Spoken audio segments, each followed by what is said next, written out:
All right, we're welcoming in back to the show, friend of the show, Sam Phalen over at A to Z, covering the Titans as a beat writer. Sam, how are you, man? It's been a while. Yeah, been a little bit, but I always like to make time for you, Easton. So appreciate That you is having so me back kind. on. Always love talking ball with you. So yeah, looking forward to it. Perfect. Yeah, glad to have you. Glad to. The feeling is mutual. Definitely agree. Love to get to talk ball with you. And today we're talking about the Titans hirings this week. Wanted to further unpack a little bit, specifically on the Tim Kelly front, talking a little bit about what you and I talked briefly about on Twitter the day of the hires. Wanted to get somebody with maybe a little bit of a different perspective to kind of go back and forth, maybe debate a little bit what the ramifications of this hire may be for this team and what your perspective on it is. So let's start there. When this hiring news came down, and in classic Mike Vrabel fashion, in hindsight, this makes total sense to me that he has learned from past mistakes and decided to bundle all of his offseason hires in one go so that he can just get it out of the way. It's very on brand for him. And it's made for a hectic week for folks like you and I. But focusing on the main one with Tim Kelly, what was your reaction to it? And maybe in the what 48, 72 hours we've had since then, I'm losing track. Has your opinion of it changed at all? I don't know if my opinion's changed. It's just interesting. I feel like Tim Kelly was always the dark horse hire here. I mean, he was always the guy that was like looming amidst all the rumors of Matt Nagy, Eric Bieniemy, and names keep getting floated out, and Tim Kelly just keeps lingering because the thought throughout most of the 2022 season was this is your coordinator in waiting if things don't work out with Todd Downing. So I think for myself, for a lot of Titans fans, and I think people are pretty split on it, but there can be a sense of just being underwhelmed with it because it Absolutely. really felt like, especially with the Rand Carthon hire and hearing what Rand had to say, knowing Rand's track record, feeling like the Titans were going to start going in a different direction as an organization, and another internal hire at offensive coordinator I think is a little underwhelming for people that maybe had their expectations or their hopes on a new, just somebody with a new, unique perspective to bring to this offense. Yeah, absolutely. I think that being underwhelmed, maybe a little bit disappointed, a completely fair response. What I didn't think was fair, and I'm guessing you'll probably agree with me, is to find it really all that surprising, given Mike Vrabel's track record, given what we know about him as a coach and the way that he likes to operate, at least in hindsight. Maybe, I know a number of people had fallen into this, not groupthink, but really all that had been mentioned in the weeks leading up to this hire was about how, he continues to not make a hire. There's rumors about him being keyed in on maybe Charles London in Atlanta, or maybe he's looking at these guys with the Chiefs and he can't really get to them yet until their season comes to a close. That had become such a mainstay in the narrative for a couple of weeks in a row that people had kind of narrowed down in their minds, it's going to be one of these guys. And then it's not. And so I can understand in hindsight being, understanding of the fact that I can't believe I ever even got caught up in that. Of course, Mike Vrabel is still the head coach of this team. This shouldn't be surprising at all. And for those folks that are surprised, I guess my response to them is I don't think you pay very close attention to this team and the way that Mike Vrabel tends to operate. But the other response was a lot of frustration. And that's what I kind of want to dive into here. People were not just disappointed by the hire, but a little bit frustrated.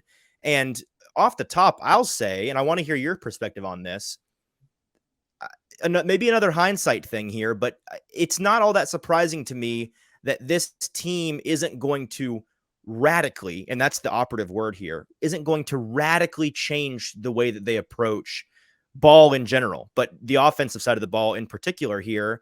Yes, there are going to be changes made, and I think a lot of people are getting blinded by the fact that on paper, at the very surface level of this, it was an internal hire. So maybe things are just going to stay the exact same. That's pretty foolish to me based on what we've heard from Mike Vrabel since the season's ended. Everything that he has said and done indicates that he's interested in changing a number of things about the way that this team operates on the offensive side of the ball. Now, he's been wrong before. He's lied before. At the podium, it's his job half the time to lie. But there's nothing that he's said or done that indicates there's not going to be some level of change. And so I think that that can still be expected with a Tim Kelly hire. What are your thoughts on all of that, whether or not they're going to change this year, and what a Tim Kelly hire means for this team? At this point, I don't expect a ton of change. I think like change is maybe the goal. I mean, like obviously change is the goal. You don't want to go 7-10 and have one of the worst offenses in the league. That's Yeah, not Mike Vrabel's goal, right? But I think he views more of the growth coming from the personnel more than it will the bingo, mentality or play calling at this point. bingo. And I think that he made one of those points when he was talking about Kelly, but for the people, I would say for the people that have said they don't expect a ton of change or things won't change. I mean, Mike Vrabel said, why did he hire Tim Kelly? Because he brings carryover and familiarity to the concepts they like to run. And he believes in an identity, and he doesn't believe their identity or philosophy is broken. That's him telling you that they're not going to change a ton, radically at least. I mean, sure, any offensive coordinator is going to come with a few different play calls and a few different ideas that they might like to implement versus the last guy. But the Tim Kelly move was, if anything, keeping consistency with their thought process and then hoping adding some pieces here and there and maybe a couple play calls will fix the problem. That's what it feels like to me, and I think a lot of other people. Which is why I think that there is that level of frustration of feeling like they need to do something differently, and it doesn't seem like they're all that motivated to at this point. Well, and see, it's interesting that you and a number of people have kind of glommed on to that part of what he had to say. For me, and I don't think that there's a wrong answer here. I think it's really just what perspective you're coming at it with. For me, the part of that exact quote in his press conference that stuck out to me was he said, like you just detailed, what Tim Kelly brings to the table is some carryover. But then he went on to say that we do expect that there's going to be a lot of changes made that change the way that we coach this team and change the way that we have to approach the different buckets we put things in. Now, again, if your response to that is, of course, he's saying that, I'll believe it when I see it. Fair, right? Well, right. I mean, I think that's one, but I think the other one is that his follow-up to that is talking about speed, talking about physicality, talking about efficiency passing. Those are aspects that you can argue are going to be personnel changes and saying we need to get some faster players and, shore up our offensive line. And if you were to, I think if you look at a lot of the concepts Tim Kelly ran as the play caller in Houston, you would see it's not all that different from what Tennessee was doing last season. So like it's a lot of the same concepts. And this is the other thing too, because I was very set on trying to bring in somebody from Kansas City. Right. Either Eric Bieniemy or Matt Nagy. I really didn't care which one. And the main reason why is because I've held this point for a while that I think the Titans need to, switch their philosophy to being a pass first, new age, push the ball down the field football team. And this is the crux of the argument. Yep. Yeah. I mean, Derrick Henry is amazing. Derrick Henry is a generational talent at running back.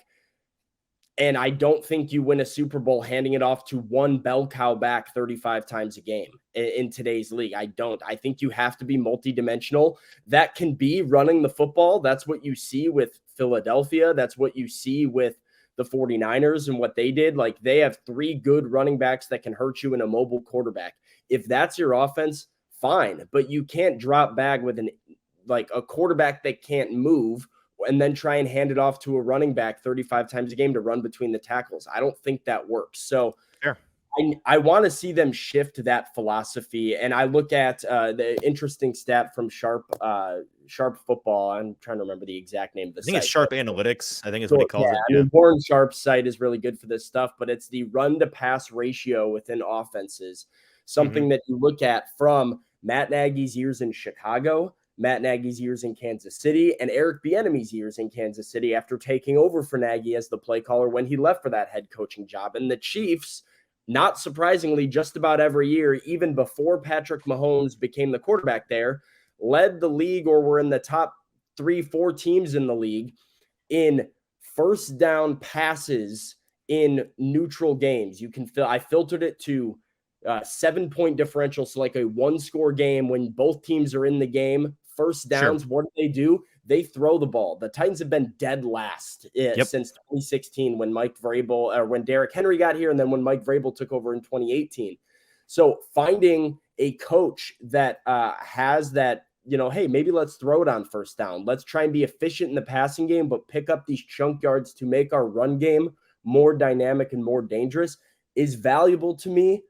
Tim Kelly, 2 of the 3 years that he was in Houston, bottom 5 in first down pass percentage. He was a run first guy, and that was with Deshaun Watson at quarterback 2 of those years. So, this is a guy who knows how to run the ball, likes to run the ball. It's no surprise Mike Vrabel likes him, but I don't see where there's a change in philosophy coming, which is, like you said, the root of the argument and the root of the problem for me. Well, Sam, this is exactly why I wanted to have you come on, stop by and share some thoughts today, because this is, as I've thought about this over the past couple of days, really the root of the frustration is that people got their minds and hearts set on, and I think many have been set on this for a long time, but I think the opportunity to actually make a hire at the offensive coordinator position was just so tasty to them. They were salivating over the idea of maybe this is when we see this team in an offseason that so far has been dominated by change. Let's change things across the board, personnel, staff, front office.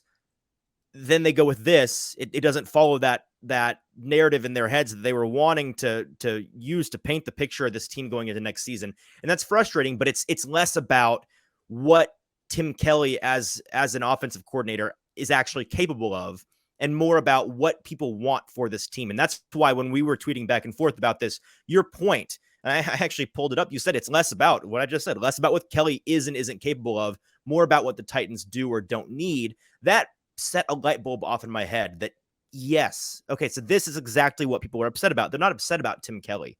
I said this on Twitter, and I'd imagine, I don't know, maybe you agree, maybe you don't. I feel like if Tim Kelly hadn't been on staff last year and had been hired from the Texans or off of a sabbatical or from another team, people would have been much more receptive to this hire than if, in this situation, he's coming off of being a mysterious element of a disastrous staff. So that's what's interesting to me. And while I don't necessarily agree with everything you said in terms of the philosophical changes this team may or may not need, that I'm glad that you came and presented that perspective, because it is, I think it's a very fair one, and it's an argument worth having.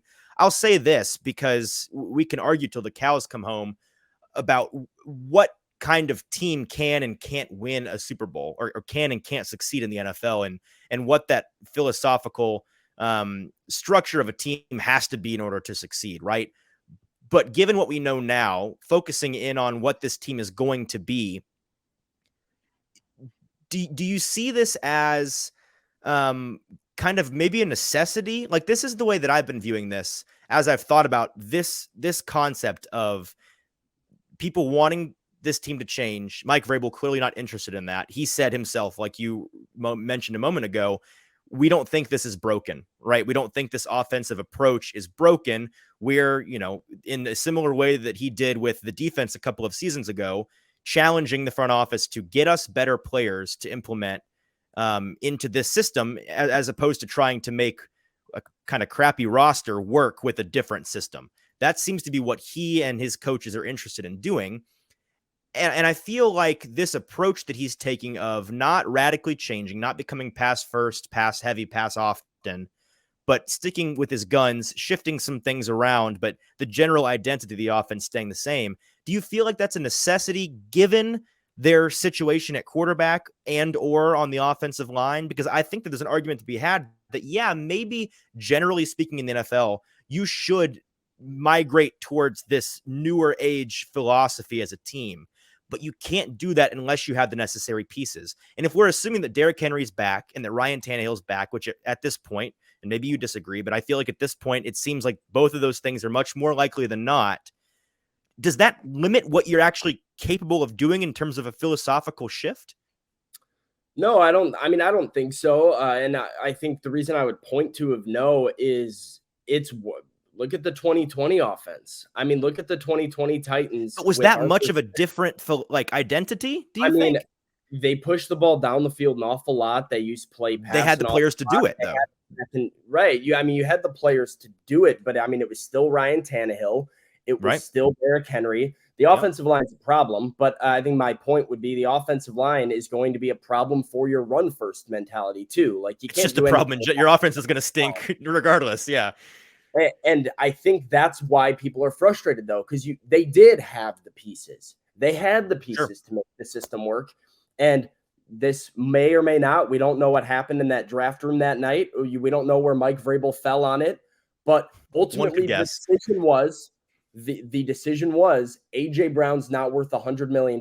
Why? Yep. Because he's a wide receiver and we run the ball and play good defense. That was the decision. That was that philosophy. That was, we are going to run the ball, control the football, beat you with defense, and win ugly games, coming to fruition by giving away the necessary pieces to make it work.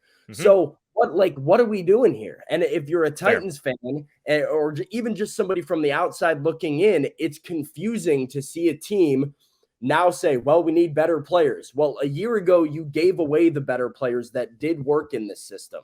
So I think you have to Well, go. and the guy that did that is no longer employed. So, I mean, and you're right about that, right? And like I said, we don't know where Mike Vrabel stood on the AJ Brown trade, and it sucks to keep bringing up over and over again with it essentially and seemingly everything the Titans do. you kind of have to. The butterfly effect that it has had on the Yeah. situation that they're in is relevant, and it continues to be relevant. So I don't think you are like too handicapped by your personnel moving forward to make it work.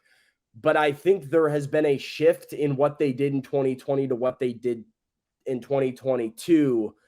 You'd like to see them get back to what they were doing previously. Well, Like so I watched highlights of that team the other day, and I'm just saying, this looks like the completely 2020 different team. football team. They can throw the ball down the field with. Yep. Even just, yeah, you get the point. I'm sure you're very familiar with that team in the good old Well, days. in the end, it wasn't just AJ Brown. I mean, he was a key that unlocked a lot of things, but you were able to use Adam Humphries and Corey Davis in ways that you weren't able to use your wide receiver really 1, 2, or 3 on this year's team. But it's interesting to me that you say that, and I know you got to go just here in one moment, but I want to get a clarification on this. You mentioned, and I think maybe you fall on this maybe slightly differently than some other fans. I would have put what the Titans were trying to do in 2022 in a very similar, if not the same bucket as what they were doing in 2020. And they were just doing it very poorly. Now, there are certainly some things they were doing differently from a scheme standpoint, and they've evolved a little bit. But generally speaking, for you, would getting back to the way that they were able to operate as an offense in 2020 with Tim Kelly pulling the levers, and I'd argue much more importantly, Rand Carthon and company putting better players in the system. I mean, Mike Ribble mentioned this at some point this week. We would love to not be able to telegraph plays and flash run or pass up on the scoreboard, essentially, but that requires having players that you can put in the game that have that level of ambiguity, right? There are certain players on a bad roster where you put them in and you just know it's going to happen because they're in. Doesn't matter where they are. But do you think them doing that and getting to a place where they can operate more like the 2020 Titans is an element of philosophical change that would demonstrate to you this team actually is changing? That would, in other words, that would look like a change to you. I think it would look like a change, but almost not enough. I mean, Right. I understand that I'm more radical on this than a lot of people. Seemingly, yourself. Well, I think some are more radical. I think some would say the 2020 Titans are exactly what I don't want. Some would be like that. They still ran the ball 35 times in some games with Derrick Henry. I want to get away from that. I want to be the Chiefs. I want to be the Bengals and the Bills. And that's not possible with Ryan Tannehill. It's just not. Yeah. Well, here's the thing with the Derrick Henry thing, which is why I think you can win. I'll retract my previous statement. You can win giving the ball to him that many times. I just want to maximize his threat level.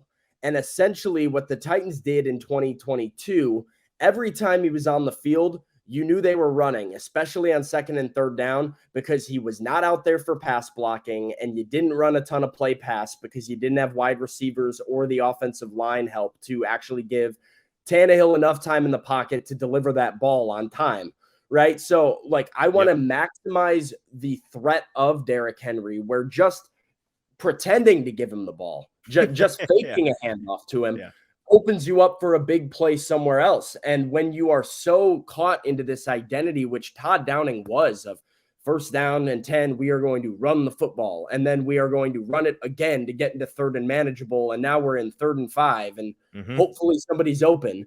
Like you put yourself into a box that takes away how dangerous your best players are. And so I think the goal and like you said, I think 2020 offense would be, if you can get there, I'm fine. Because like with the current personnel you have and the cap issues, the offensive line struggles, you don't have an elite quarterback, just, be competent, right? But you've given away weapons now that have put you into spot where it's like, well, are you changing this thing or are you trying to run the same system with worse players? Well, and Sam, what I'm hearing you say on the Derrick Henry front, your clarification is that it's not that you can't win with a Derrick Henry style running back. It's that you can't win with just a Derrick Henry style running back. And I think they've leaned too much on that. Absolutely, recently. they have. Absolutely. They've taken this mentality of, well, we have Derrick Henry, so we're going to run the ball. And I don't think that maximizes it. It doesn't help Derrick and it doesn't help you because, like you said, if you're one-dimensional in this league, I don't care how good you are at it, you're going to get beat. Like, you can have the best quarterback and the best receivers. If you can't block and they can get after the QB, they'll stop you. You have to run the ball. If you can run the ball, but you can't throw it down the field, you're going to get stopped eventually. And as good as some of these offenses have been, 2020, and as good as the team was in 2021, you get to the playoffs and what happens? You get to a team that either stops the run or gets after the quarterback, and you don't have enough balance to overcome it. And I think that is the deep-rooted issue, that the Tim Kelly hire is almost it's just a figurehead for that mentality trying to continue. And I think for a lot of frustration for people, because if you don't believe that this current system and philosophy is going to work, this is just delaying the inevitable to, all right, we have to go get an elite quarterback and start changing things around.